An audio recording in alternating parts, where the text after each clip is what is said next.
enforcement were carrying out lawful operations here in Minneapolis.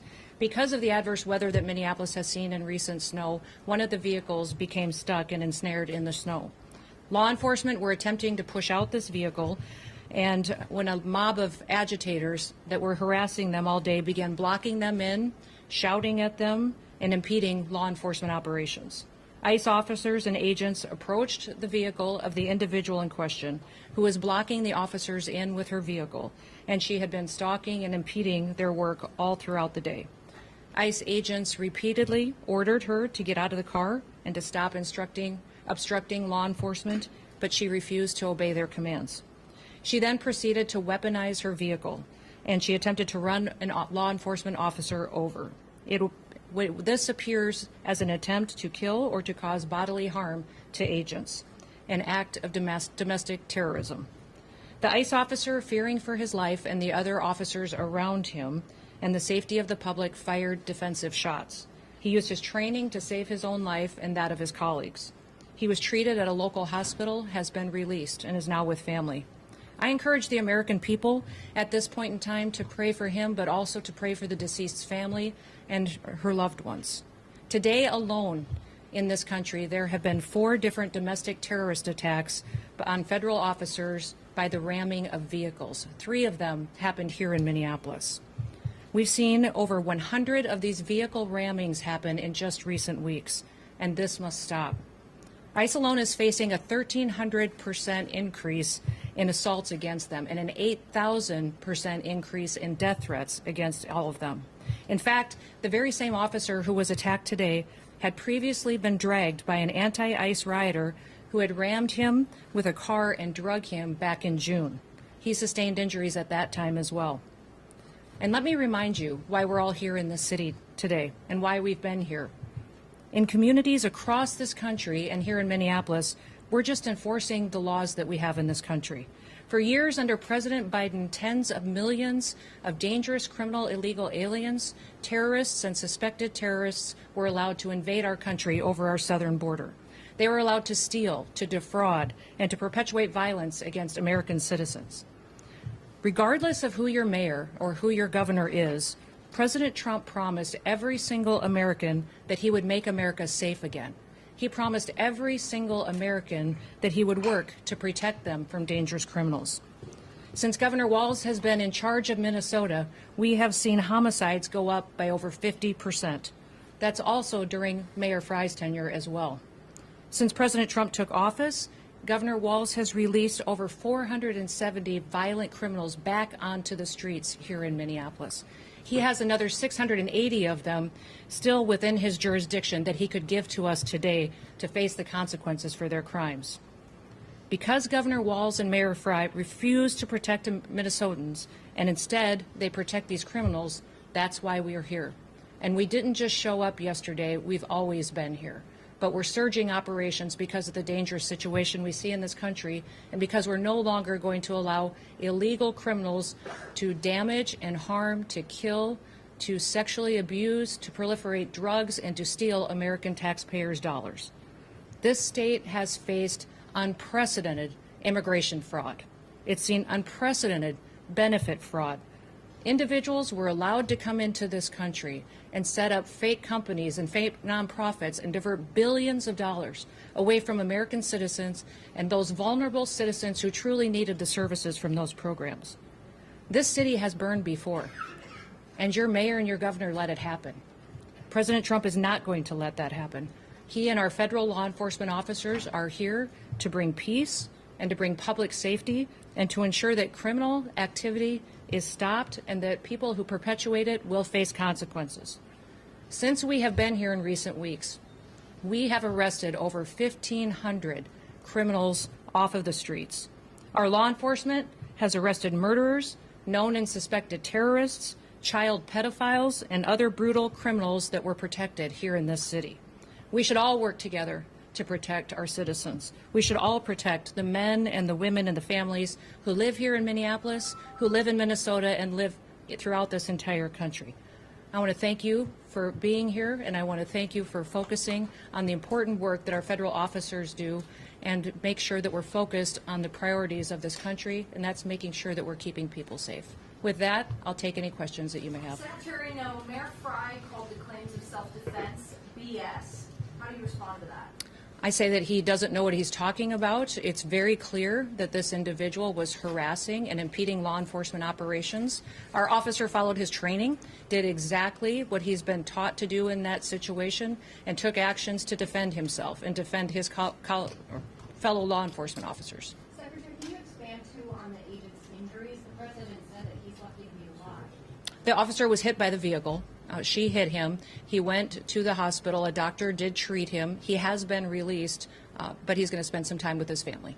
Can you clarify whether he was hit before or after the gunshots were fired? I can't, but the FBI will continue the investigation and release more facts when it's appropriate. Secretary Noem, has the agent been relieved of his duty, or can you give us any other? No, we're following the standard protocol procedures we do in situations like this. When there's an officer-involved shooting, we make sure that we get the facts and that we are getting the statements from everybody involved and make sure that investigators are handling the decisions. Secretary Noem, have ICE operations paused because of what happened today? No, we're still out on the streets doing our work to get dangerous criminals off of the streets of Minneapolis. Can you give us any insight into your conversation with the governor? You know, Tim and I have known each other for years. We served in Congress together. We both ran for governor the same year and have served as governor at the same times. So we were colleagues, and we discussed what happened here today. We have two very different viewpoints of it. I talked specifically about the fact that we have laws. They need to be enforced. He knows that I believe sanctuary policies have protected criminals and placed a priority of them over the citizens that live here, and he knows we'll continue to do our work, and I encouraged him to work with us. We've never had a cooperative arrangement with law enforcement here. Whenever we've done investigations, whenever we've done police work, when we've been doing what we can to bring people to justice for the crimes that they commit, we haven't had the cooperation of the state of Minnesota or the city police here under the mayor's direction. If you talk to any of these federal law enforcement officers, they'll say that when they call for backup in a situation, that it's hit and miss. They were grateful today that the police chief and local law enforcement showed up at the scene and helped secure it to make sure that nobody was harmed and that the FBI could do their work. But I would encourage them to work with us, that we could form a partnership that would make sure that individuals have the opportunity to have a safe Minneapolis. Secretary Noem, will body Over here. cameras be Do you released? stand behind the use of force, and will any of those use of force guidelines be altered or changed in the future? You know, it's clearly established law that a vehicle driven by a person and used to harm someone is a deadly weapon. Deadly force is perfectly lawful when a threat is faced by a weapon. So I do believe that this officer used his training in this situation, and we'll let the FBI continue the investigation to get it resolved. So just to be clear, did the shooting happen before or after the vehicle hit the officer? I know you keep asking that, but that doesn't mean that the FBI is going to give you an answer today. There will be an investigation. We want to make sure that it's factual. What I would ask is that as we go forward from here today, that we all remember that our job is to have peaceful discussions. I'd encourage our local law enforcement and state law enforcement to work with us. We are going to continue to operate here in Minneapolis and in the state of Minnesota to make sure we're going after dangerous criminals. One of the key focuses that we've had here is a focus on individuals who are sexual predators and are involved in child exploitation. When I was just here yesterday, we arrested individuals who were charged with criminal assault and sexual assault and people that exploited children. Why would you want to keep them on your streets? President Trump has promised to go after the worst of the worst, and that's exactly what we're doing in Minneapolis. By not working with us, Governor Walz and Mayor Fry are putting those criminals and prioritizing them over our children and our grandchildren. Governor Walz said that he is not giving any heads up when there is going to And that's simply not true. He said that to me on the phone too, so I'll get him the documentation that he needs so that he knows that we would love to coordinate with him. He doesn't give us access to any information on criminals, let us know who he's detained, doesn't honor our detainers, and has individuals and criminals in his jurisdiction that he won't turn over us today too. Yes. You mentioned that the officer involved today was once before raped by a vehicle. Can you explain the difference between that instance and today? Was a firearm discharged then? If not, what was the difference? I won't speak to that case right now, but we can get you the details and the information on that.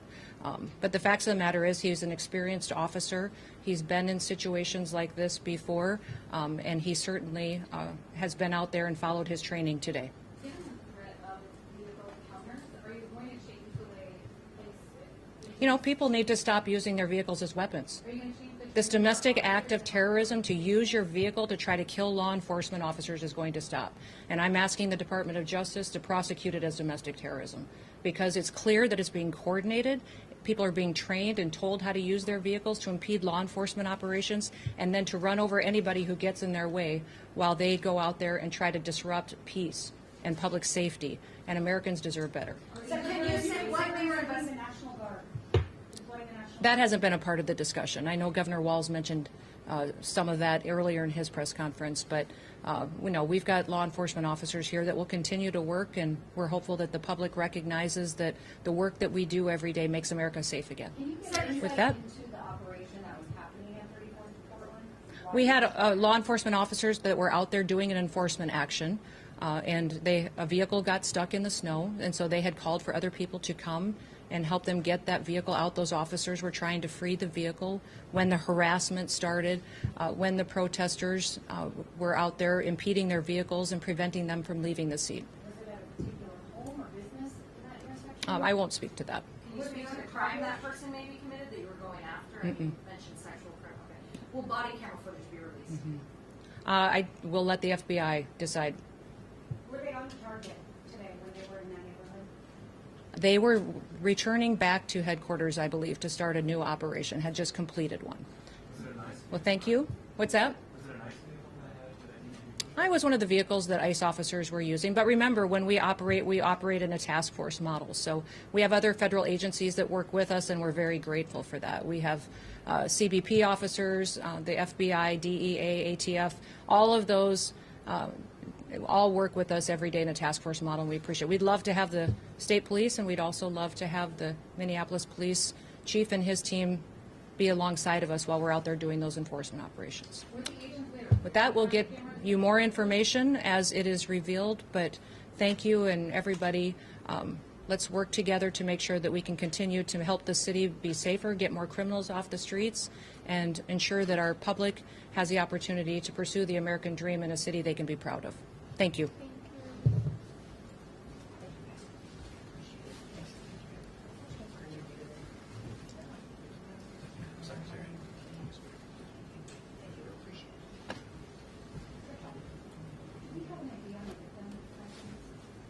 As far as name, I'm not going to get ahead of